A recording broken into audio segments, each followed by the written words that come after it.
One of the prosecution's last star witnesses, Nishad Singh, is set to testify in the SBF trial for his second day today. The former FTX executive told jurors yesterday that Bankman-Fried used customer money for excess spending sprees. Emily, you were in court again. Talk to us about what was happening. What did you find interesting during the first day of testimony?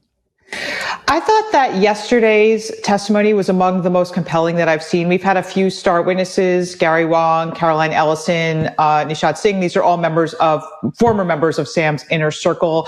Nishad was interesting because he sort of seemed the most tortured.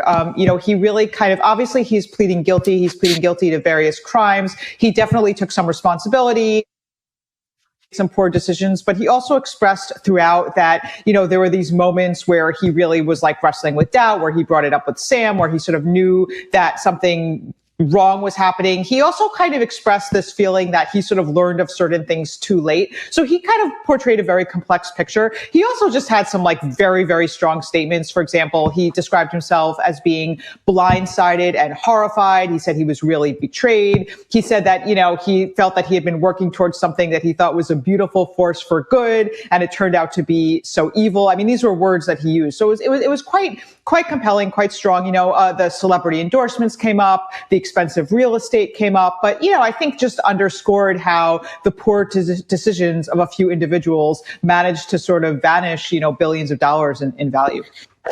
Hey, ultimately, this is a trial of Sam Bankman-Fried here. How did Sam Bankman-Fried come across in Nishad Singh's testimony? I mean, what was the characterization of him? Well, I think, basically all of these witnesses, and I would definitely say this for Nishad, Sam comes off as kind of like the puppet master, right? He was the one who was sort of orchestrating all of this, and, they were kind of just following along. I'd say that's generally how he sort of came off. There were a few moments in the testimony yesterday where, Nishad kind of towards the end expressed his concerns about what was going on and his horror of what was going on. And he described Sam as seeing, in one instance, he described Sam as being annoyed and angry. I would say that things are not looking great for Sam Bankman-Fried right now. We've previously heard that the judge is maybe seeming a little bit annoyed. Is that still happening? What's the judge's mood like? What's the interaction like between the judge and the defense?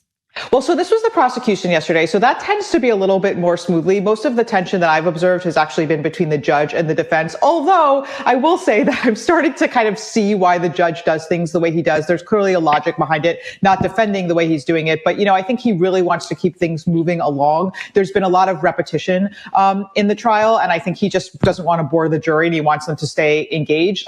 There was a very actually amusing moment yesterday where they were talking about the Terra Luna collapse, and the judge was like, what exactly is an algorithmic stablecoin? And I was like, well, don't we all want to know, And then he kind of kept asking Nishad, and Nishad was just a little bit didn't know how to answer. So I think, the judge himself is dealing with these very technical, kind of opaque topics that even in the world of crypto, I mean, not many people can explain exactly what happened with Terra Luna, exactly how that algorithm was supposed to work. And that came up in the trial. I'll be willing to testify. If anyone's watching, I'll serve as a witness. That's my favorite topic. Oh, gosh. All right, Lawrence. Well, we'll just have to wait and see if you get that phone call to take the witness stand. I'm waiting, guys. Sitting by the phone like this 16-year-old waiting for a date. We believe You'll have to start your own algorithmic stablecoin, Lawrence, and then you can be called into court to explain how it worked. I've got plenty of names for one. Emily, thanks so much for giving us that update.